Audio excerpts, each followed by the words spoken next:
Bismillahirrahmanirrahim. Assalamualaikum. We get as Inan. मैं get as good. इश high से सैयद मोहम्मद रियाजुल हक। मेरा नाम सैयद मोहम्मद रियाजुल हक है और आज मैं आपको जो है वो नाउन और आर्टिकल के बारे में बताऊंगा। जर्मन में जो है वह नाउन को कहते हैं नॉमेन। क्या कहते हैं? नॉमेन। और नाउन याद करने का एक तरीका जर्मन लैंग्वेज में ये है कि जब भी आप कोई नाउन याद करें, यानी कि किसी भी चीज़ का नाम, जगह का, शहर का, कोई भी नाम है, basically noun is the name of everything, तो उसको आप उसके आर्टिकल यानी आर्टिकल के साथ याद करेंगे। उसकी वजह क्या है कि जर्मन लैंग्वेज में हर नाउन के साथ आर्टिकल लगता है। और वो कौन सा आर्टिकल लगता है? डेफिनेट आर्टिकल लगता है, जिसको हम कहते हैं बिस्टिम्टन बिस्टिम्टन आर्टिकल।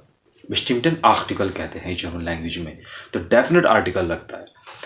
जर्मन लैंग्वेज में जो आर्टिकल है बेसिकली वो नाउन के जेंडर के मुताबिक लगता है। तो नाउन हम जब आर्टिकल के साथ याद करते हैं, मिसाल के तौर पर आपको याद करना है कार यानी कि गाड़ी, गाड़ी को कहते हैं ऑटो, लेकिन जर्मन लैंग्वेज में आप इसके आर्टिकल के साथ याद करेंगे, यानी कि आप कहेंगे दस ऑटो। तो there are 3 bestimmten article in डॉइच स्प्राखे, यानी कि 3 आर्टिकल हैं, डेफिनेट आर्टिकल हैं डॉइच स्प्राख में, जर्मन लैंग्वेज में। इसमें नंबर 1 है डेयर, डे ए एख। नंबर 2 है डज, डे आ एस। नंबर 3 जो है वो डी, डे ई ए। डियर डज डी है क्या? बेसिकली डियर डज डी जो है वो अकॉर्डिंग टू द जेंडर है, यानी कि जिन्स के लिहाज से। किसी भी चीज़ की यहाँ पे जर्मन लैंग्वेज में 3 जिन्स हैं, यानी कि 3 जेंडर्स हैं। एक है मस्कुलिनम, सेकंड आपका हो गया फेमिनिनम, और थर्ड जो हो गया न्यूट्रम, यानी कि दूसरे अल्फाजों में मस्कुलिन, फेमिनिन और न्यूट्रल भी है। और जो प्लूरल्स हमारे पास नाउन होंगे, एक से ज़्यादा चीज़ें होंगी, यानी कि किताब, किताबें, तो प्लूरल्स के साथ भी आप डेफिनेट आर्टिकल या बिस्टिम्टन आर्टिकल यूज़ करेंगे। इसकी मिसाल ले लेते हैं। मिसाल के तौर पर ये जेंडर्स जो हैं, अगर आप याद करना चाहते हैं कि बुक को क्या कहते हैं, या दूसरे अल्फाजों में कंप्यूटर को जर्मन लैंग्वेज में कहते हैं कंप्यूटर।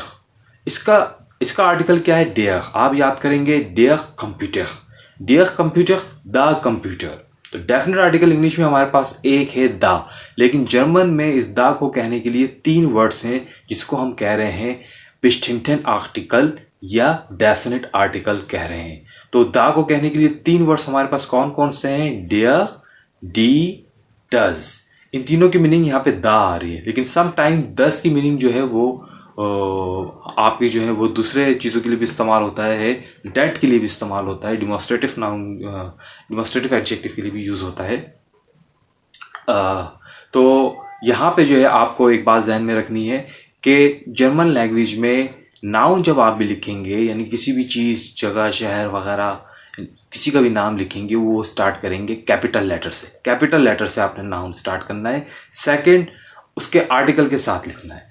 और पूरी की पूरी डॉइच लैंग्वेज को सीखने के लिए सबसे पहले आपको नाउन्स के आर्टिकल उनके जेंडर के लिहाज से पता होना चाहिए, क्योंकि यही आर्टिकल आगे जाके जो है मुख्तलिफ आपकी ग्रामर या स्पीकिंग में इस्तेमाल होगा, और यही आगे जाके चेंज होंगे, जैसे कि हमारे अगले लेक्चर में और बात वाज़ी से आएगी। तो कुछ मिसालें ले लेते हैं हम। मिसाल के तौर पर अब तक जो हमने गुफ्तगू की है उसमें क्या बात समझ में आई कि there are 3 genders in German language. कौन कौन से हैं? डेयर, डी, डस, या डेयर, डस, डी। इन तीनों का मतलब क्या है? द क्या है? Definite article. डेफिनेट आर्टिकल को कहते हैं जर्मन लैंग्वेज में क्या? बिस्टिम्टन आर्टिकल बिस्टिम्टन आर्टिकल कहते हैं, डेफिनेट आर्टिकल्स। तो मिसाल ले लेते हैं। सबसे पहले डेयर कंप्यूटर। तो कंप्यूटर, साथ में इसके आर्टिकल लगा हुआ है डेयर, डे ए एख।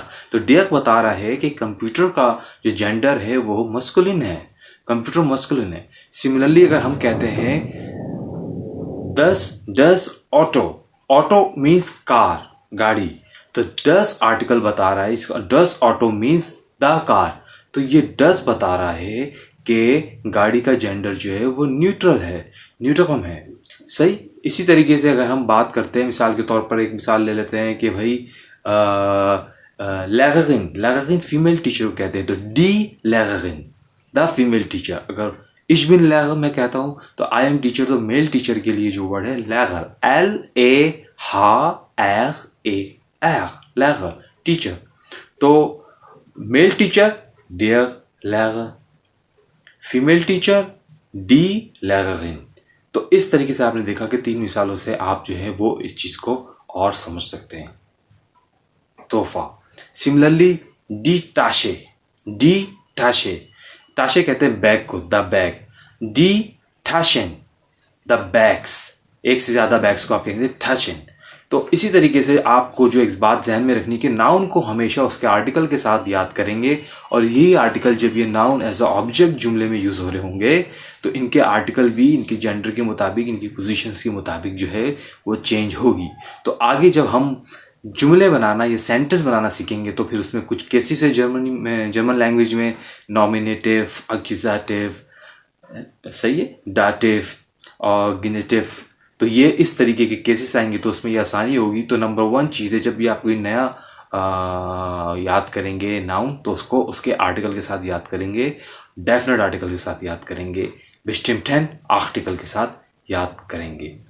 तो आई होप कि आप ये बेस्टिम्टेन आर्टिकल समझ गए होंगे। कुछ मिसालें मैं यहाँ पे भी मेंशन कर देता हूँ और उसकी थोड़ी सी हम प्रैक्टिस कर लेते हैं। कुछ मिसालें हम देख लेते हैं। जिस तरीके से हमारे पास है द चेयर, आप कहेंगे द चेयर को डेयर स्टूल, द टेबल डेयर टिश, द बैग डी ताशे, द पेन डेयर स्टिफ, द पेंसिल डेयर ब्लाइस्टिफ, द रबर der Radiergummi,